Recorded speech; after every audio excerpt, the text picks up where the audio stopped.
That's enough. You're practically a stranger.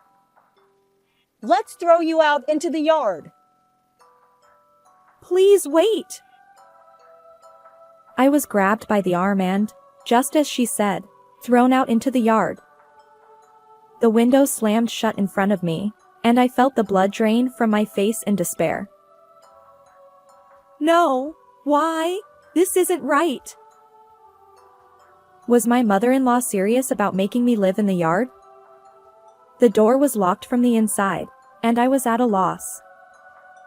I thought about going back to my parents' house, but it was quite a distance away, and I didn't think I had enough money for the fare. As my mind went blank, the window suddenly opened. I hoped she had reconsidered, but the voice that came back was still as cold as ice. Eat this. What my mother-in-law handed me was a box of cup noodles that had been stored for emergencies. Seeing the box placed on the ground, I was convinced that they were serious. No way! Please wait! My desperate plea was in vain, and the window mercilessly closed in front of me. If something happens to me, it will be their problem. Maybe if I throw away the contents, they'll give me proper food. I decided to throw away all the contents in a fit of rage. As I roughly opened the box, I found it among the tightly packed cup noodles. Huh? There was one with the lid half open. I reached out cautiously and picked up the cup noodle. What? This is... My name is Bonnie. I'm a housewife in my 40s. Ever since I married Dewey, there's been something that's been bothering me for decades. It's...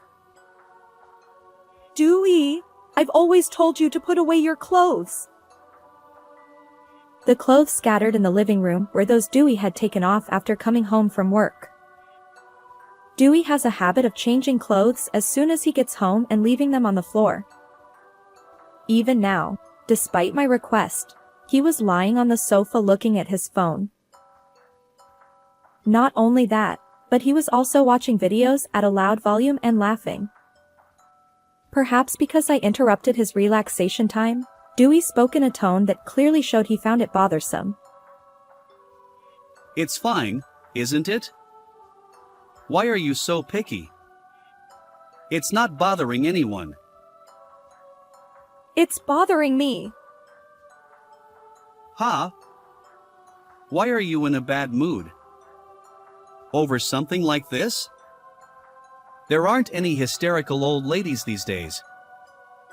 What are you going to do if you get more wrinkles? I frowned at the uncalled-for insult.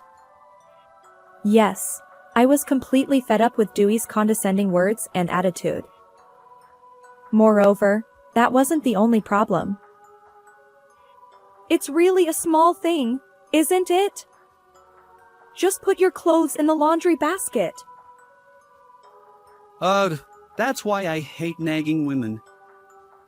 You depend on my earnings. Do you understand that you can't live properly without me? Dewey grumbled and then called out loudly to someone. Dad, Bonnie is telling me to put away my clothes. Wait a minute. Since it's a house, it wouldn't bother the neighbors like in an apartment, but loud voices still echoed. As if to prove this, heavy footsteps approached from the hallway, and the living room door was roughly opened. It was my father-in-law, Finley. Finley growled in a low voice from his throat and glared at me sharply. It's your job to do that. His voice, like an explosion, struck my eardrums. The intimidation made me shrink my shoulders. Listen up. You married into this family, so just listen to Dewey. That's what women are supposed to do. Don't bother me or Dewey with trivial matters. I'm sorry. At this point, I had no choice but to apologize. Dewey watched me with a smirk. Finley was a man with rigid, old-fashioned views. Whenever I voiced my opinions about housework or Dewey's behavior, he would get furious and tell me not to think about such things. It wasn't uncommon for him to hit me, and I had developed a habit of shrinking reflexively. Dewey had already shifted his attention back to the video on his phone, ignoring me. I felt a dark cloud over me, thinking I had to wait quietly until his father's anger subsided. Then, another person called out to me. Hey, Bonnie, I told you not to use ham in cooking. It was my mother-in-law, Paige, who appeared from the kitchen where I had just finished making dinner. It contains sodium nitrite. It's not good for your health. And get rid of that strange machine Dewey brought. It shrinks the brain with electromagnetic waves. A famous author said so. Paige didn't argue like Dewey or yell like Finley. But she was never on my side. Even now, she sighed, holding aluminum foil that supposedly blocked brain-reaching electromagnetic waves. Paige was into conspiracy theories. I'm sorry, Paige. But we need to get enough protein. There you go again. Where is this fish from? Did you check the origin? And the additives? She was overly sensitive to the effects of electromagnetic waves and harmful food additives. Because of this, cooking took much more effort than usual. She would check the ingredients of every food item and restrict their use in cooking. As a result, the meals never looked appetizing. Feeling helpless about the wasted ingredients, Paige suddenly remembered something. By the way, you mentioned before that Dewey eats out a lot. Were you really jealous? Apparently, Dewey heard that. Jealous? He turned to me, annoyed, having been engrossed in his video. I eat out for work. It's not like you, just doing housework. That's not what I meant. You live off my earnings, yet you have the nerve to act high and mighty. He glanced at his father as he spoke. Realizing what he was about to do, I could only desperately apologize. I'm sorry. As a housewife, I relied entirely on Dewey for our daily life. My finances were controlled by the allowance Dewey gave me, and he would reduce it whenever he was displeased. Satisfied with my trembling apology, Dewey said, You can't do anything without me. He threw something at me. As punishment, this is your dinner tonight. A cup of instant noodles rolled to my feet with a light sound. No! I was the one who cooked every meal for the family, and housework was never easy. But I couldn't say anything back and remained silent. In this house, I had no freedom. Why was I going through this? Unable to stay in the living room any longer, I took the cup noodles and went back to my room. From the living room, I could hear the loud TV and Dewey's voice complaining about things at work. I boiled water in the kettle, but I didn't feel like eating, and I sighed heavily, alone. How can they say such hurtful things? Remembering their unreasonable words made me feel depressed. I had only asked him to fix his habit, which wasn't an unreasonable request. The more I thought about it, the darker my mood became, and I wondered where I had gone wrong. I couldn't move for a while, feeling heavy-hearted. As bedtime approached and my hunger reached its limit, I reluctantly ate the cup noodles and took a shower. If I caught a cold, I would have to ask Dewey for money and permission to go to the hospital, so I quickly got out before my body got too cold. I tiptoed down the quiet hallway, trying not to make any noise, and returned to my room. I took out the diary I had secretly kept in my drawer. This diary was a record of daily events, meant to one day expose how I was treated. When I first started dating Dewey, he wasn't like this. He cherished our anniversaries and birthdays, and I had never seen him speak harshly. I married him believing he was a kind person, but the reality was completely different. In this house, I am somehow treated as something filthy. This is largely due to Paige's influence, who is into conspiracy theories. Not knowing about conspiracy theories, I had been avoided because I had lived a lifestyle that Paige rejected, fearing it might negatively affect her son. I was made to prepare separate meals and had never once been part of their circle. However, I was somewhat grateful that I could secretly eat what I liked and write in my diary like this. I hope I can expose this properly someday. I had wanted to ask for help more than once. But the thought that my parents might be harmed kept me from taking action. Even if I wanted to escape, it was difficult without sufficient funds. And who would hire a woman in her 40s who had been a housewife all this time? At times like this, Dewey's words, "You can't live without me," hit me hard, and I felt tears of helplessness welling up. In the end, I couldn't come up with a solution, and I could only curl up in bed and sleep. The next day, there was an unusual commotion outside my room. Wondering what had happened, Finley hurriedly opened my door. Hey, call an ambulance right now! Dewey is... Apparently, when he went to wake Dewey, who was sleeping later than usual, he found him not breathing in bed. I frantically called an ambulance. Even if he had mistreated me for years, I couldn't ignore a life-threatening situation. I listened to the paramedic's voice over the phone and desperately tried to perform CPR, but Dewey didn't make it. No, why? He seemed fine until yesterday, so why did his condition suddenly deteriorate? The suddenness of it all left me in shock, unable to even start preparing for the funeral after returning from the hospital. The atmosphere around me was heavy and different from usual. Come to think of it, he did seem unwell lately. Really? Finley muttered. With his son gone, he didn't have the energy to yell at me. I had no idea Dewey had been feeling unwell. We hardly ever saw each other, as he was at work while I did housework during the day, and we ate in separate rooms. But I couldn't help but think that I should have noticed something.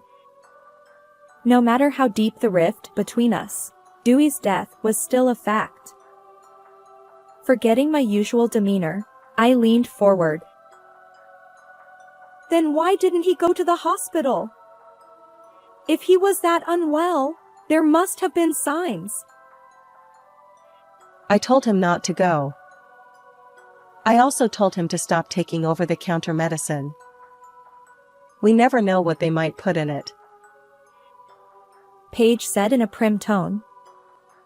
It seemed that even knowing Dewey was unwell, she couldn't abandon her belief in conspiracy theories. I was overwhelmed by a sense of helplessness for such a reason. I was at a loss for words, both at Dewey, who believed his mother's claims, and at Paige, who didn't doubt the baseless conspiracy theories. I see. It seems that when people are faced with something they can't handle, they tend to laugh. I shook my shoulders slightly. But that was a mistake. What's that reaction? A voice so low it seemed to come from the depths of the earth shook my eardrums. Startled, I looked up. Oh, no, it's not like that. What do you mean it's not like that? You laughed, didn't you? Are you the kind of person who laughs at Dewey's misfortune? I'm sorry. That wasn't my intention. I was thinking about Dewey. I had completely overstepped. Maybe my emotions weren't working properly in the face of sudden misfortune. But there was no way to take it back, and Paige's cold voice pierced me. No excuses. The fact is you laughed. Could it be that you poisoned him? No, I didn't do anything like that. I shook my head, almost in tears. Given how badly Dewey had treated me, there were plenty of reasons to suspect me. Even though Paige directed most of the meals, I was the one who prepared their food. Enough. Without Dewey, you're just a stranger. Let's throw you out into the yard. Exactly. Don't think you'll ever be allowed back in. Please, wait. Finley grabbed my arm and literally threw me out into the yard. The window slammed shut in front of me, and I felt the blood drain from my face in despair. No, why? It's not true. Living in the yard was out of the question. The door was locked from the inside, and I panicked.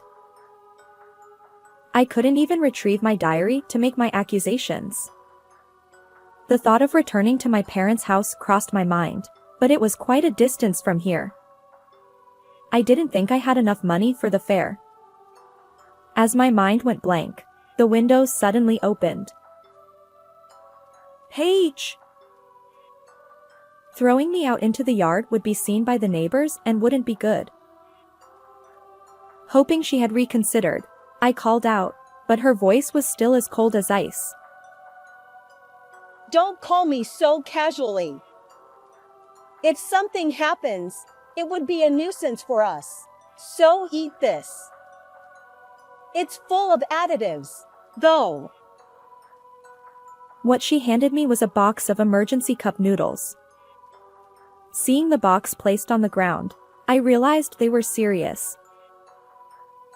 No way! Please wait! There was no kettle or kitchen in the yard, so I couldn't even eat properly.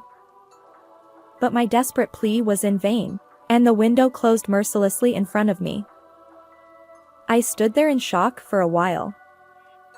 But as time passed, I began to feel anger welling up from the bottom of my stomach. I can't take this anymore. What had I done to deserve this? I admit it was wrong to laugh. But they didn't listen to what I said. They never did. There was no freedom for me here, and anything they didn't want was completely rejected. It was useless to say anything to people who had no intention of listening. If something happens to me, it would be a problem for them, so maybe if I throw away the contents, they'll give me proper food. I decided to throw away all the cup noodles out of spite. It seemed wasteful, but the thought of living on cup noodles was even worse. As I roughly opened the box, I found something among the tightly packed cup noodles. Huh? It's open! One of the lids was half open. I clenched my fist with a bad feeling. Could this be another one of their pranks? I reached out cautiously and picked up the cup noodles. As I fully opened the half-open lid, I found dried noodles, a small black device, and a note inside. What is this? I opened the note. It reads simply, "I'm truly sorry for making you suffer for so long." The device included is a voice recorder. Take this evidence to the police. The envelope contains money for you. Use it to live freely. Could this be? The elegant stationery and the neat handwriting written with a fountain pen, were unmistakably Paige's. The envelope contained 5 $100 bills, and inside the box of cup noodles, there were similar envelopes with $500 each, stuffed into the small gaps of the lids. Additionally, some of them contained detailed reports of Finley and Dewey's domestic actions. Before I knew it, I had rushed to the nearest police station as if pushed from behind. "Please, help me!" Seeing me out of breath, the police officer immediately responded. As the officer read through the reports and listened to my story, his expression grew increasingly grim. He realized that I had been thrown out into the yard and couldn't enter the house or return to my parents' home, and he judged it to be an urgent matter. The officer, with a serious expression, patted my shoulder to reassure me. I see. This is terrible. Bonnie, you've done well. Can you take us to your house? Yes!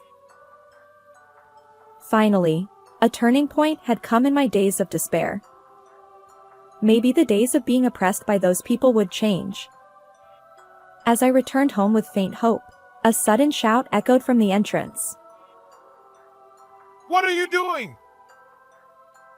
It was Finley's enraged voice.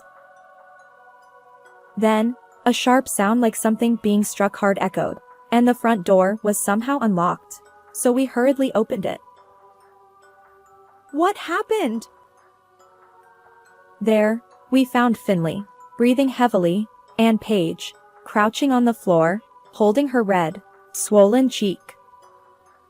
Finley was so angry that he didn't even notice the police officer's arrival. It was clear what had happened. "Paige!" I screamed and rushed over, and Paige finally looked up. As soon as her vacant eyes caught sight of me and the police officer, she burst out laughing. Ha ha ha. "What's wrong, Paige?" What are you laughing at? Dewey is gone, and now you want a divorce? Don't be ridiculous. Between the two of them, there was a crumpled divorce paper. Could Paige have presented it? She had always been obedient to Finley and never contradicted him. Seeing her laughing hysterically as if she had gone mad, Finley raised his hand high. Stop it! But the officer quickly restrained him, stopping his movement. Only then did Finley realize the police officer was there. Seeing his face turn pale, Paige started laughing again. Ha ha ha. "What's really wrong, Paige?" Her increasingly abnormal behavior left us all frozen. I cautiously called out to her. Paige, her cheeks flushed with excitement, spoke with a smile. Finally. It's over now, Finley. What? Finley, with a vacant look, squeezed out a voice from his throat. Without giving Finley time to process his shock, Paige continued. You can't move at all now, can you? You can't hit me even if you want to, right? Do you know why? Because that police officer has more power than you. Bonnie and I have always felt the same way you do now. What? I've been waiting for this day for a long time. I was too shocked to form coherent words. Paige's words were undoubtedly meant for me. Paige suddenly stopped laughing and wiped the expression from her face. You're always like this. If something doesn't go your way, you immediately resort to hitting, and you can't stand it when others don't act according to your wishes. Dialogue is out of the question. You think it's only natural for people weaker than you to obey you and for you to be supported by others. Ever since Dewey was born, you've been violent towards me. You knew I couldn't escape as a stay-at-home mom estranged from my parents, didn't you? That's why I've been planning this day for a long time. With a voice as cold as absolute zero, Paige began to talk about the plans she had been making, glaring at Finley with piercing eyes. At first, I didn't have enough evidence, and there was Dewey to consider. So I thought I'd execute the plan once Dewey became independent and I had enough savings. I never imagined Dewey would marry Bonnie so quickly and end up doing the same things as you. Dewey was more cowardly than you, but also sly, so I pretended to be a crazy person who believed in conspiracy theories and fed you both terrible food. Hearing this, I was taken aback. Indeed, as a stay-at-home mom tasked with taking care of Paige, I had been preparing meals for the three of them. These meals, following Paige's instructions, avoided additives and foreign ingredients, and didn't look appetizing at all. But Paige, who disliked me, would say she didn't want to eat the same food as me and made me prepare separate meals for myself. So, I cooked and ate what I liked. If what she said was true, was it all an act? Had Paige excluded only me from her plan all along? It was a long-term strategy, but it worked out as I intended with Dewey. The daily overwork and poor diet must have taken their toll. Paige's voice dropped for a moment, perhaps thinking of her son. However, in the next moment, she burst into laughter as if a fire had been lit. But now, Dewey's inheritance can go to Bonnie. Finley and I are going to hell together. Ha ha ha. Finley seemed unable to say anything anymore. He stared at Paige, who was laughing like a mad woman, with wide eyes. You've always acted like a king in the house, but do you understand?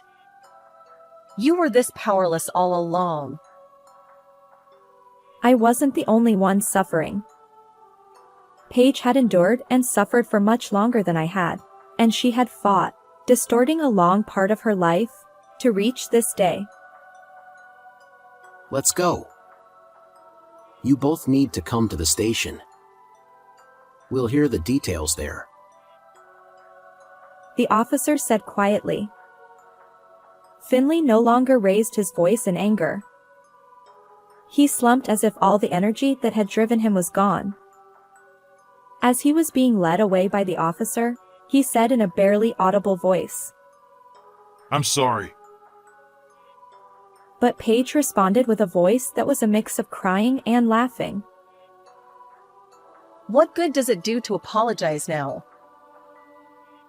And without another word, we quietly walked to the police station. Finley readily admitted to everything recorded in the reports and on the voice recorder about the domestic situation. As a result, it was determined that Dewey's condition was not a sudden health issue but a planned event, and it was deemed a criminal case. Of course, the perpetrator is Paige. After finishing her story, Paige, who had been laughing triumphantly, suddenly became weak as if all her malice had been a lie. Bonnie, I'm truly sorry for involving you in my plan. Please, don't apologize. You've been suffering all this time too. No, even so, it doesn't change the fact that I hurt you many times. I remembered the letter in the cup noodles, written in her neat handwriting. Now, it seemed that her beautiful handwriting, considerate of the reader, reflected her true nature.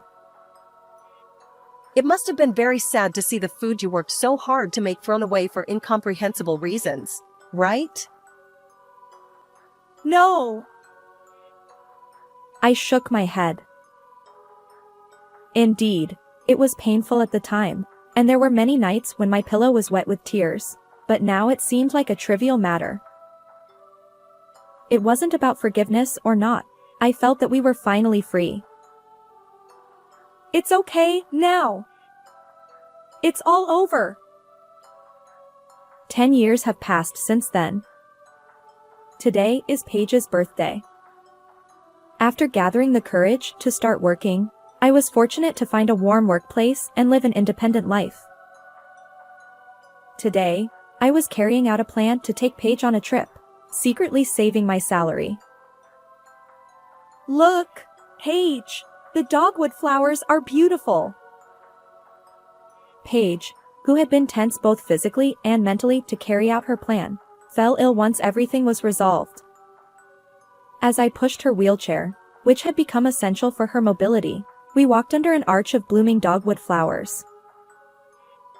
Yes, they are very beautiful. Paige seemed to be enjoying this modest trip.